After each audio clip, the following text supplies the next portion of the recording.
Come on, start drawing with Afizah DIY.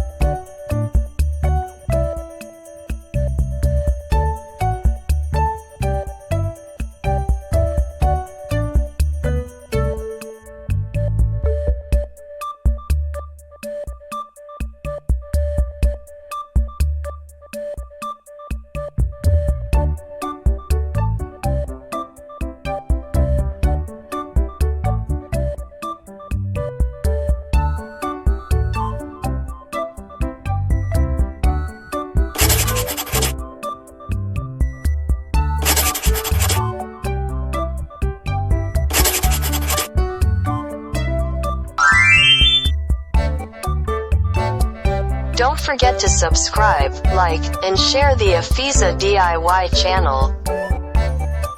Thanks for watching this video.